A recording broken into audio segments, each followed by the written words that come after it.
Hello everyone. Exam में बता दें केजीएमयू की एक और अपडेट। अब ये अपडेट दो तरीके की है। एक उनके लिए जिन्होंने अभी केजीएमयू को रिसेंटली एग्जामिनेशन दिया है, मतलब जिन्होंने इन पोस्टर में डाला था। ठीक है, और दूसरा उनके लिए जिन्होंने इन पोस्टर में डाला था। ठीक है, तो चलिए शुरू करते हैं। पहला नंबर इनकी बात करते हैं। देखो, आपके लिए मैंने ऐसा किया था। मैंने एक ऑफिशियल मेल, मतलब मैंने नहीं, मेरे फ्रेंड ने डाला था अपनी मेल आईडी से। ठीक है, तो मैंने उसके से डलवाया। तो उसने मेल डाला था, तो वहां से एक रेस्पॉन्स आया। और जो रेस्पॉन्स आया है ना, वो ना प्लस में है ना माइनस में है। ठीक है, पर क्या है वो भी मैं आपको बता दूंगा। ठीक है, क्योंकि वो सेटिस्फाइड आंसर है ही नहीं, क्योंकि उन्होंने जिस तरीके से जो चीज़ बोली है। ठीक है, कि आप जाके मतलब अपने जो जो हेडक्वार्टर है, कुछ इस तरीके का ही लिखा हुआ है कि वहाँ पे जाके कंसर्न के लिए कॉन्टैक्ट कर सकते हैं जो भी इशू हो नेक्स्ट। ठीक है, और केजीएमयू के डेस्कटॉप पे बस कुछ इस तरीके का ही है मेल। ठीक है, दूसरा मतलब मैंने तो सीरियस सीरियस सीरियस सही बताऊं, कंसर्न मैंने केवल ये पूछा था कि जैसे कि जो इसमें जो अभी ग्रेविनेंस पोर्टल का जो डला हुआ था 15 से 16 नवंबर वाला, ये जो ग्रेविनेंस पोर्टल वाला, कि सर इसमें हमें ग्रेविनेंस किस चीज़ के रिगार्डिंग करना था, मतलब क्या रेस्पॉन्स करना, मैंने किसी से लिख क्या रेस्पॉन्स क्या करना था। ठीक है, तो उसमें सीधे लिख दिया कि मतलब उसमें ये नहीं मतलब उन्होंने ये नहीं बताया कि किस बारे में किस लिए, वो तो कुछ बताया ही नहीं। ठीक है, सीधे सीधे बोल दिया कि इसके लिए अधिक जानकारी के लिए नहीं होता, अधिक जानकारी के लिए इस नंबर पर संपर्क करें। तो उन्होंने कहा सीधे सीधे जाके जो हेड ऑफिस है वहाँ पे जाके सीधा सीधा संपर्क करें। ठीक है, कुछ इस तरीके का लिखा हुआ है। एग्जैक्ट वर्ड क्या है वो मैं आपको दिखा दूंगा। ठीक, दूसरी बात क्या लिखा है, दूसरा बात जो यहाँ के लिए बात करते हैं, जो इनका जिनका होल्ड पे पड़ गया एग्जाम। और दूसरा जो नर्सिंग वाले बंदे हैं, नर्सिंग वाले बंदे बंदी जो भी हैं, ठीक है, तो उनका भी। ठीक है, तो देखो आप लोग ये समझो, अब एग्जाम का स्टार्टेशन हो गया है। ठीक है, इनिशिएशन हो चुका है। तो नेक्स्ट 15 to 20 डेज में आपका भी श्रीगणेश हो सकता है। ठीक है, कब हो सकता है, तो अपनी प्रिपरेशन को थोड़ा ओके कर लो, फाइन कर लो। ठीक, किस दिन आ जाए, क्योंकि आप ये देख सकते हो कि जैसे कि इसका कब आया था, लगभग 1 नवंबर के आसपास के समथिंग आया था, मतलब इतने तारीख को एग्जामिनेशन हो रहा था कि 4 नवंबर को ये होगा ये होगा। ये तो इंस्ट्रक्शंस कुछ दिन पहले ही आए थे। ठीक है, बट लगभग एग्जाम से लगभग 14 नवंबर 14 तारीख को अगर एग्जाम हो रहा है, तो लगभग 20 दिन पहले आपको पता चल जाएगा। तो अब आप यहीं से कैलकुलेट लगा लो कि आज तारीख कितनी है, आज 18 तारीख है। अब 20 दिन बाद क्या होगा, दिसंबर। तो इतना हम मान के चलो कि दिसंबर के लास्ट वीक में आपका पेपर हो सकता है। तो अगर कोई भी इंटीमेशन आएगी, तो 10 दिसंबर तक आ जाएगी आप लोगों के लिए मैक्सिमम, जो मुझे लग रहा है। ठीक है, और रही बात नर्सिंग वालों का, तो मे बी ये आप लोगों का एग्जामिनेशन इनके साथ नहीं होगा। ठीक है, तो नर्सिंग वालों के लिए अभी थोड़ा टाइम है। ठीक है, आपका एग्जामिनेशन इनके साथ नहीं होगा। और या फिर ऐसा हो सकता है कि नर्सिंग वालों का भी पहले हो जाए, इन लोगों का बाद में हो। ठीक है, क्योंकि एक साथ तो इसलिए नहीं हो सकता कि नर्सिंग वाले लोग भी ज्यादा रहते हैं भाई, ऑब्वियसली वैकेंसी भी ज्यादा है उनकी। ठीक है, तो वो जो है तो वो उनका साइड है। अब भाई इन लोगों, क्योंकि ऐसे मैसअप नहीं होगा, क्योंकि आपका सिलेबस थोड़ा स्लाइटली डिफरेंस कह सकते हो, या कुछ भी कह सकते हो, या नंबर ऑफ कैंडिडेट के अकॉर्डिंग कह सकते हो।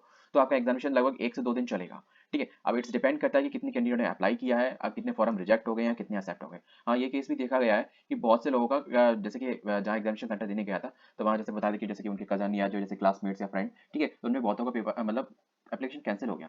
पर क्यों रीजन कैंसिल हुआ, अब ये मैंने पूछा कि पता नहीं। तो अब पता नहीं का, वो तो मुझे भी नहीं पता, मैं क्या कह सकता हूँ। ठीक है, क्योंकि अब ऐसा कुछ फ्रंटियर लिखा तो नहीं था कि मतलब कोई ऐसा हो मिसमैच। मे बी जैसे कि मैंने आपको इंस्ट्रक्शंस में बताया था कि यदि साइन की जगह अगर आपने अपनी खुद की फोटो लगा दी हो, और आपकी खुद की फोटो की जगह आपने साइन अपलोड कर दिया हो, तो ये भी एक बड़ा कारण हो सकता है। क्योंकि केजीएमए में सिंपल सा फंडा था कि फीस पहले जमा हो गई, फिर आपको फॉर्म भरने का ऑप्शन मिला। तो फिर आप जो भी फॉल्ट करते हो, तो वो आप चाहे फॉर्म भरो और चाहे ना भरो, गलती कर दियो चाहे नहीं कर दियो, गलती आपकी ही होगी। ठीक है, तो इसीलिए कहता हूँ थोड़ा सा रिलैक्स रखिए, आराम से भरा करो। ठीक है, छोटी सी स्लाइटली सी मिस्टेक्स आपके रुपए तो छोड़ो, हर मंथ आने वाली सैलरी को भी डबा सकती है। तो ड्रीम जॉब भी हो सकती है, ड्रीम जॉब है ना। तो ये सीन ऐसा हुआ है, और ऐसा बहुत से लोगों को दिया है। अब ये उन लोगों को रीजन नहीं पता था कि भाई मेरा एप्लीकेशन रिजेक्ट क्यों हुआ। तो इसमें मैं भी नहीं कह सकता कि क्योंकि ऐसा नहीं है, लगभग 2 से 3 लोग मिले हुए थे। ठीक है, तो उन्होंने बोला कि जैसे कि किसी की फ्रेंड था, किसी की गर्लफ्रेंड थी, किसी का बॉयफ्रेंड था। ठीक है, और एक की बहन थी। ठीक है, तो ऐसे ऐसे सीन थे इंडिविजुअली अगर देखा जाए तो सबके अपने अपने क्योंकि कोई इतना ये बात ही क्यों ही कहेगा, मैं ये बात को अगर ये बात को मानूं कि फॉल्स है, तो ना, तो एक रीजन भी सोचते हैं, कोई अननोन व्यक्ति से इस बारे में क्यों कहेगा कि मतलब मेरे फ्रेंड का था, उसका फॉर्म एप्लीकेशन कैंसिल हो गया। ठीक है, क्योंकि इस बात का कोई मतलब नहीं होता। हाँ, इतना तो कोई कह सकता है कि उसने अगर 80 अटेम्प्ट किए हो तो 100 बोल सकता है। हाँ, कहने को लोग कुछ भी बोल सकते हैं, है ना। क्योंकि मैंने इससे रिसेंटली पहले एक एग्जामिनेशन हुआ था, मेडिकल डिवाइसेज वाला, है ना। तो उससे मैंने एक बंदे से पूछा सबसे हंसी वाली या मजाक वाली बात थी, मैंने उस बंदे से पूछा, उसमें एक स्कीम के बारे में क्वेश्चन आया था। तो उसमें लगभग जीके जीएस से 9 क्वेश्चन थे। तो मैंने उसमें से एक पूछ लिया, नहीं भाई मैं नहीं, हाँ मैंने ये पूछा कि भाई जीके से, उसने बोला कि मेरे कितने, उसके 100 के ऊपर, 100 के अटेम्प्ट के आसपास बता रहा था।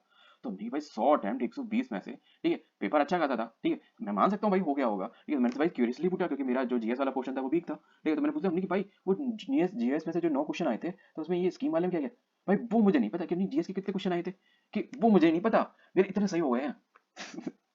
अब मैं और मेरे साथ एक दो लोग खड़े समझ पाए कि भाई क्या बोल रहा है, मतलब इतना तो यार ऐसा कोई नहीं होता यार, किसी ने अगर 120 में से 100 क्वेश्चन अटेम्प्ट किए होंगे तो उसने 120 रिव्यू नहीं किए होंगे। और ये ज्यादातर मोस्टली केसेस में जो उसका पेपर सेट था और मेरा पेपर सेट ऑलमोस्ट सेम था, ठीक है। तो दोनों का अगर पेपर सेट सेम होगा तो जब जीएस का स्टार्टिंग से ही आ रहा है, ठीक है, तो फिर तुम्हें नहीं पता होगा यार कैसे हो सकता है।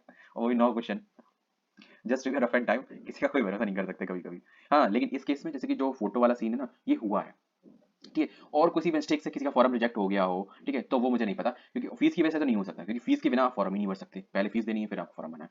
चलो देखते हैं नेक्स्ट, है ना। अब आप लोगों का क्या करना है, आप लोगों को अभी जो अपना कोर सब्जेक्ट है उसे फोकस जरूर कर लेना है, ठीक है, चाहे वो नर्सिंग वाले हों और चाहे ये वाले हों, क्योंकि ये भी हो सकता है क्योंकि नर्सिंग वालों का पेपर आपका हो जाए दिसंबर की लास्ट वीक तक, ठीक है, और ये भी हो सकता है कि आप लोगों का पेपर हो, क्योंकि आप लोगों का अगर ये एक तरीके से देखें तो आपका चल रहा है, होल्ड पे चल रहा है, तो अभी से चला आया तो इसलिए, ठीक है। और मुझे कोई रीजन नहीं लग रहा अनटिल अनलेस अगर टेम्परेरी या संविदा या फिर कॉन्ट्रैक्ट बेसिस पे अगर कहीं किसी को भर लिया गया, तो मे भी किसी की वैकेंसी भी कम भी हो सकती है, तो इस चीज के लिए भी माइंड मेकअप रखना अपना, ठीक है, किसी भी एक चीज पे रिलाय होकर कंटिन्यू मत रखना, ठीक है। तो और कोई भी क्वेरी हो तो आप कमेंट बॉक्स में पूछ सकते हो, ठीक है। और यहाँ पे मैं एक बात से कहूंगा कि अगर आप भी चाहें तो इस मेल आईडी पे, ठीक है, हेल्प डेस्क पे मेल जरूर करके एक बार पूछें, ठीक है, लेकिन अब पूछने का क्या ही मतलब जब 16 तारीख निकल चुकी है ना, उसका कोई मतलब तो रहा नहीं।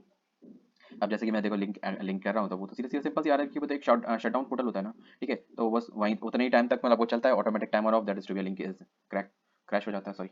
तो वीडियो में बस इतना ही, थोड़ा सा मुझे इंटरेक्शन आप लोगों से करना था, और दूसरा मैं चीज़ थोड़ा सा, क्योंकि बहुत से लोग कमेंट कर रहे थे कि भाई इसका कब तक सीन रहेगा, क्या सीन रहेगा उसका, कि नर्सिंग एक बंदा था जाने वर्दी थी, सब्सक्राइबर था, तो उसने बोला था कि नर्सिंग वालों का एग्जाम होगा कि नहीं होगा। भाई आप लोग रिलैक्स रहो, आप लोगों का एग्जाम देखो, ये मान के चलो या तो दिसंबर के लास्ट वीक में होगा, ठीक है, या फिर फरवरी मार्च में है आपका एग्जामिनेशन, ठीक है, तो दो सीन हो सकते हैं और ये सीन दोनों के लिए एलिजिबल है, ये जो होल्ड एग्जामिनेशन इनके लिए भी एलिजिबल है और उनके लिए भी एलिजिबल है। होल्ड में सीन क्या हो जाता है कभी कभी, जो मैंने अभी जो बताया कि आपकी हो सकता है वैकेंसी कुछ कम हो सकती है, ये क्योंकि एमसीआरई में देखा गया है कि जो एग्जामिनेशन होल्ड पे लगा देते हैं उनकी कुछ वैकेंसी फिर उन्होंने मर्ज कर दी, या फिर वैकेंसी कोड ही खत्म हो गए, या फिर वैकेंसी ही खत्म हो गई, ठीक है, तो जैसे कि एक आध बड़ा तो उन्होंने दूसरे कोड में मर्ज कर दिया, तो ये चीज हो जाती है, ठीक है। और कभी कभी होल्ड पे लगाने का कारण एक ये भी होता है कि जो वैकेंसी का कंप्लीट रिपोर्ट है हो सकता है कुछ बढ़ के आ रही हो, ठीक है, तो इसकी वजह से और वो करते हैं, जैसे कि अभी कुछ दिन बाद एग्जाम करा लेंगे, अभी उनके पास रिपोर्ट आ जाएगी कि हमारे पास इतनी वैकेंसी और बढ़ गई है, ठीक है, तो इस वजह से और हो जाता है।